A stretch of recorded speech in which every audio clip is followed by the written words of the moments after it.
Hello everyone. हम discuss कर रहे थे chapter 3 motion in a straight line, और उसी में जो हमारा नेक्स्ट टॉपिक है वो है types of motion of a body. तो इसी में जो सबसे पहला टाइप है वो आपका रेक्टिलिनियर और ट्रांसलेटरी मोशन।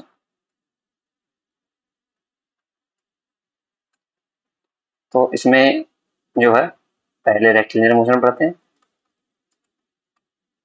रेक्टिलिनियर मोशन ये क्या है कि अभी हमने जो है एक बार रेक्टिलिनियर मोशन पढ़ना, फिर उसके बाद ट्रांसलेटरी मोशन पे आ जाएंगे। पर फर्क क्या है, हमने पहले जो लेक्चर में पढ़ा था पॉइंट ऑब्जेक्ट के बारे में, तो उसी का डिस्कशन यहाँ होना है। इट इज द मोशन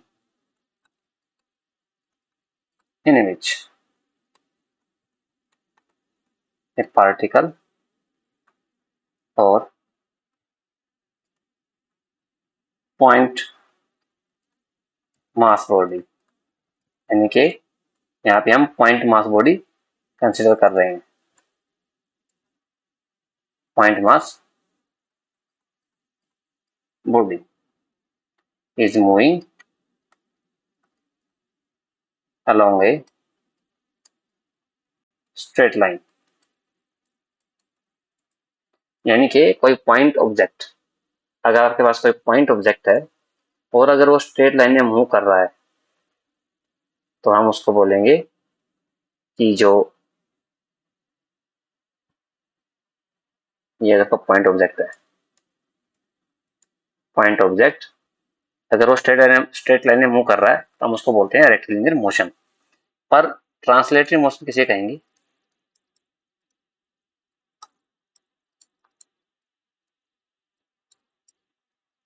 ये क्या है? It is that motion in which a body which is not a point mass body, which is not a point mass body is moving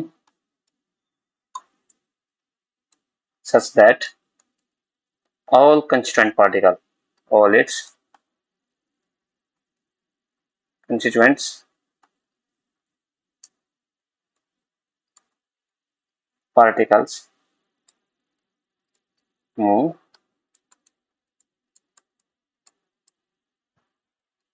simultaneously along parallel straight lines, and all shifted through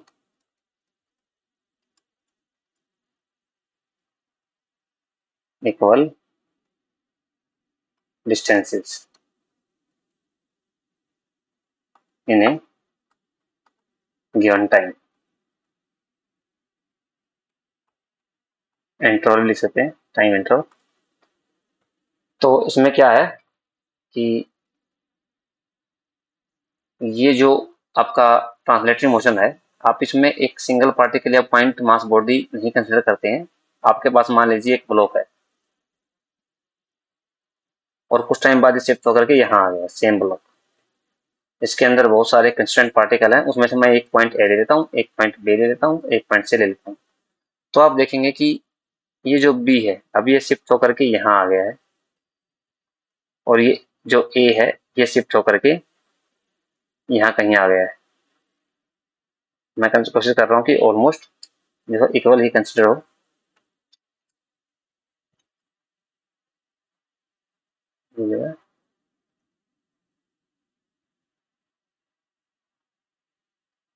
यहाँ पे आ गया है, यानी कि ए point, B point, और ये आपका इधर अगर सीक्वेंस कंसिडर कर लूँ तो ये आपका पॉइंट यहाँ कहीं आ गया। तो आप देखेंगे कि अभी भी इनके बीच का जो डिस्टेंस है, ए और बी की और बी और सी के बीच का डिस्टेंस जो है मेंटेन है, पर उन्होंने एक डायरेक्शन में मोशन किया है। तो अगर इंडिविजुअल पार्टिकल के लिए देखा जाए तो ये एक रेक्टिलिनियर मोशन है, पर कंस्टिट्यूएंट तो पार्टिकल्स जो हैं, बहुत सारे पार्टिकल हैं इस बॉडी में, तो ये सारे एक साथ शिफ्ट हुए हैं और इक्वल डिस्टेंस से शिफ्ट हुए हैं, यानी कि जो ये डिस्टेंस है और ये डिस्टेंस है और ये डिस्टेंस है, ये जो है इक्वल है, तीनों ही इक्वल डिस्टेंस से शिफ्ट हुए हैं। तो इस केस को हम बोलते हैं ट्रांसलेटरी मोशन। इसका एग्जांपल हम ले सकते हैं, a body sleeping on an incline plane. Incline plane का मतलब है, जैसे हम झूले में देखते हैं, इस तरह का प्लेन है और इस पे कोई ऑब्जेक्ट है, इस पॉइंट से मान लीजिए इस पॉइंट पे आ गया, तो ऑब्वियस सी बात, इसके अंदर के सारे कंस्टेंट पार्टिकल है कांस्टेंट अमाउंट से शिफ्ट हुए। इसके बाद नंबर 2 है, वो आपका सर्कुलर और रोटेटरी मोशन।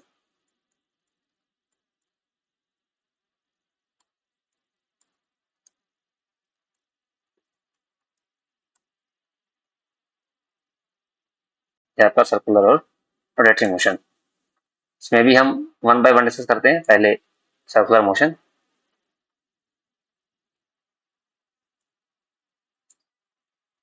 तो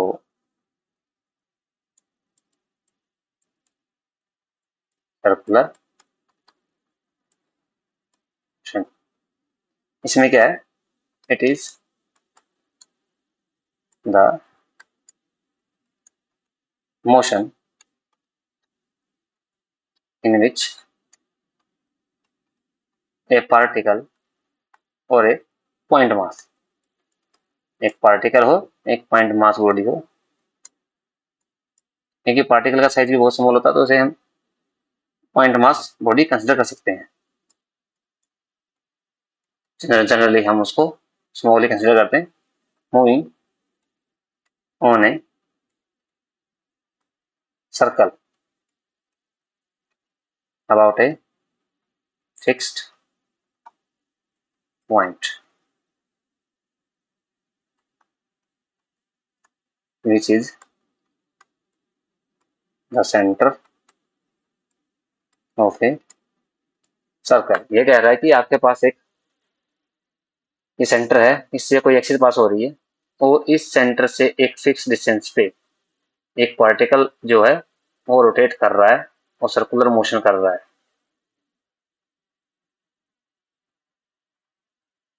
जो पार्टिकल है उससे फिक्स मोशन जो है वो कर रहा है, इस सेंटर से एक फिक्स मोशन हो गया।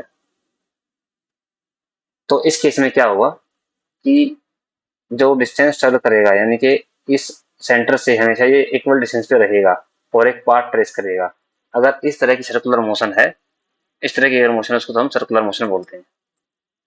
अगर अगर मान लीजिए यही आपका होता रोटेटरी मोशन, पहले मैं इसको एक्सप्लेन कर देता हूँ कि ये तो एक पार्टिकल था। अगर आपके पास मान लीजिए कि एक बहुत बल्कि सा कोई ऑब्जेक्ट है, मान लीजिए मैं एक ऐसे ब्लॉक कंसिडर कर लेता हूँ, एक ब्लॉक है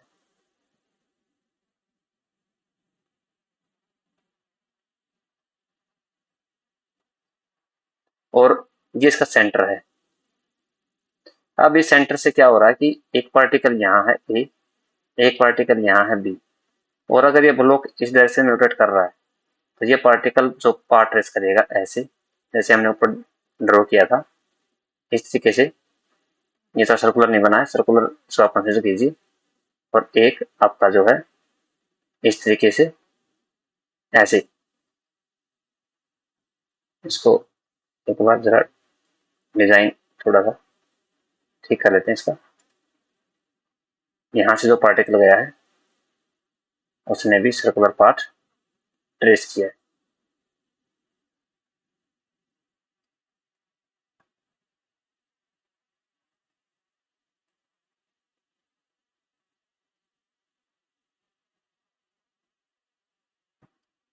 तो आप देखेंगे ये सर्कल 1, इसको मैं सर्कल 2, इसको मैं सर्कल 3 मान रहा हूँ। ये भी पॉइंट आप कुछ कंसिडर कर लीजिए। मैंने इसको ए माना है, इसको बी माना है, इसको सी मान लीजिए। तो आप देखेंगे कि जो इंडिविजुअल पार्टिकल हैं वो अपने आप में एक सर्कल ट्रेस कर रहे हैं। जब ऐसे हर एक पार्टिकल जो है इस ऑब्जेक्ट का, ये जो ब्लॉक है, बाहर वाला ब्लॉक है, इसका हर एक पार्टिकल ऐसे सर्कल ट्रेस करेगा मूवमेंट करके, तो हम उसको बोलेंगे कि आपका रोटेटरी मोशन है, क्योंकि इसमें इस फिक्स पॉइंट के अबाउट ये सारी जो बॉडी है ये रोटेट कर रही है। तो आप इसके बारे में लिख सकते हैं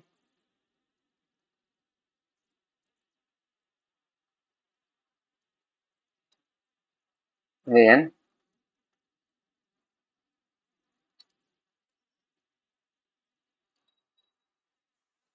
और कैसे लिखते हैं, it is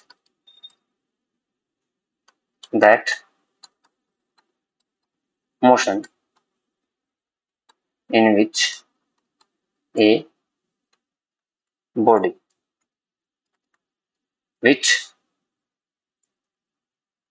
is not a point mass object or point mass body, which is not a point mass body, is moving such that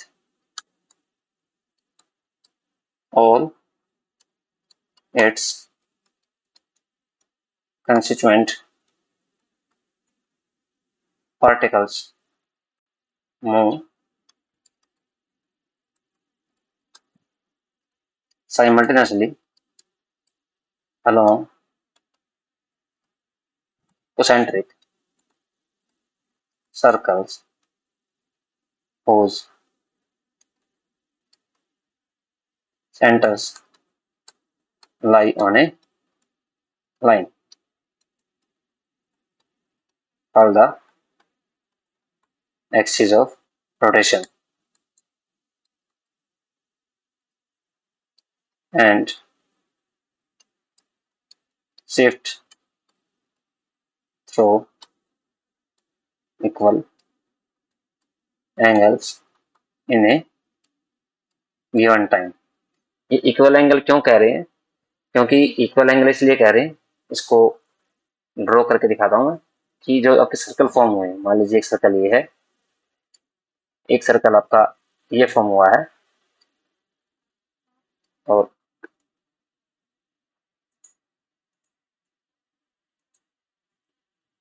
और आपका जो है एक सर्कल ये फॉर्म हुआ है। इन दो सर्कल में कंसीडर कर लेता हूँ, इनका सेंटर ये है। तो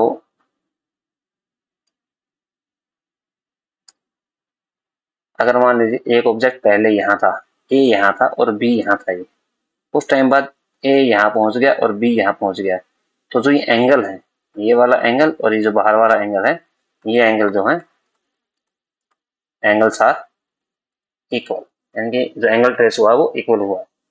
इसलिए आपका ये कह रहा है कि equal angle in equal time उन्होंने ट्रेस किया है। इसके बाद आपका है नंबर 3। नंबर 3 जो आपका है वो है आपका ऑसिलेटरी और वाइब्रेटरी मोशन। ये आपका ऑसिलेटरी और वाइब्रेटरी मोशन। इसमें फिर अगेन पहले हम स्टडी करते हैं ऑसिलेटरी मोशन। इसमें क्या है, it is that motion in which a body move to and fro or back and forth repeatedly repeatedly about a fixed point all mean position in a definite interval of time। इसका मतलब क्या है कि मान लीजिए ये कोई point है और इससे कोई ऑब्जेक्ट, एक पॉइंट ऑब्जेक्ट की बात कर रहे हैं, वो इस डायरेक्शन में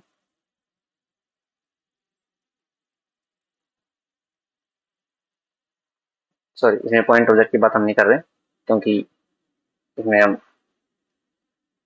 एक बॉडी कंसीडर कर रहे हैं।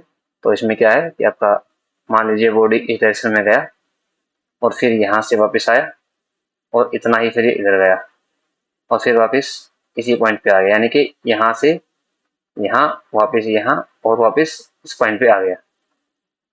तो दोनों डायरेक्शन में अगर वो इक्वली गया है तो अब ये एक सर्कल पूरा हो गया है, यानी कि एक चक्कर इसका पूरा हो गया। एक बार ये इधर गया वापस आया फिर वापस इधर जाके वापस आया। इसको बोलते हैं to and fro back and forth motion. तो ये जो मोशन है, इस तरह का जो मोशन आपका, जो इसका जो टाइम इंटरवल फिक्स रहेगा कि यानी कि एक जो कंप्लीट राउंड है फ्रॉम पॉइंट ए, ये मान लीजिए ओ है, ये ए है और ये बी है। तो ये हो गया आपका ओ टू ए टू ओ और फिर ओ टू बी और ओ बी से फिर वापिस बी टू ओ, यानी कि ये पूरा जो एक राउंड पूरा हो गया है, इसको आप बोलते हैं कि इसको पूरा करने के लिए कुछ ना कुछ टाइम लगा होगा। वो आपका टाइम इंटरवल है, टाइम पीरियड बोलते हैं इसको, टाइम पीरियड बोलते हैं, टाइम पीरियड। तो ऐसे ही अपने मोशन को to and fro back and forth repeat करता रहता है, तो उसको हम बोलते हैं आपका ऑसिलेटरी मोशन। इसमें एग्जांपल जो है पेंडुलम क्लॉक है। आपने देखा होगा घड़ी पे नीचे जो है पेंडुलम होता है, वो ऐसे इधर जाता है फिर वापस आता है, सर्कल कंप्लीट करता है, फिर इधर से ऐसे आता है और ऐसे ही आगे कंटिन्यू रहता है। तो ये जो मेन पोजीशन से जो मोशन है to and fro back and forth, इसको आप बोलते हैं ऑसिलेटरी मोशन। तो इसी में भाई आगे है कि फिर वाइब्रेटरी मोशन क्या है।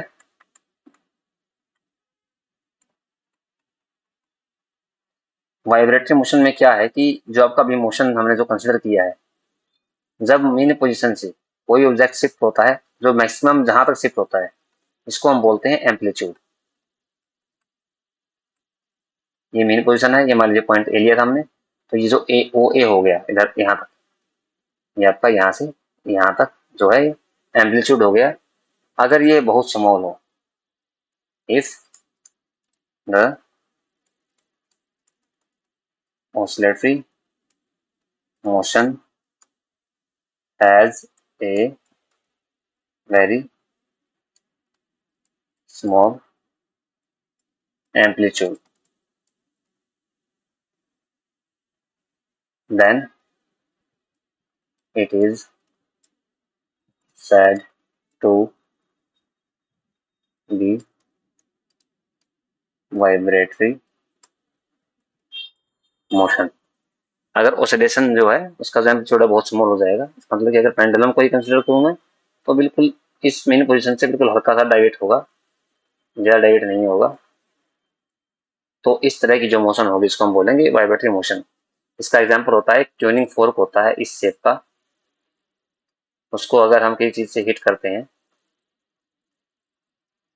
ये जो इसके जो दो एंड है ए और बी, हम इनको हिट करते हैं तो ये बहुत शार्पली वाइब्रेट करते हैं, यानी कि ऐसे ऐसे ऐसे ऐसे, मतलब इस पॉइंट के जो ये पॉइंट ए है इसके अराउंड ही ऐसे ऐसे ऐसे वाइब्रेट करते हैं शार्पली। ये बी पॉइंट है तो ये इतना फास्ट करते हैं कि इनका एम्पलीट्यूड बहुत स्मॉल होता है, लेकिन उसका बहुत कम टाइम में बहुत फास्ट उनका जो है मूवमेंट होता है, तो उसको हम बोलते हैं वाइब्रेटरी मोशन।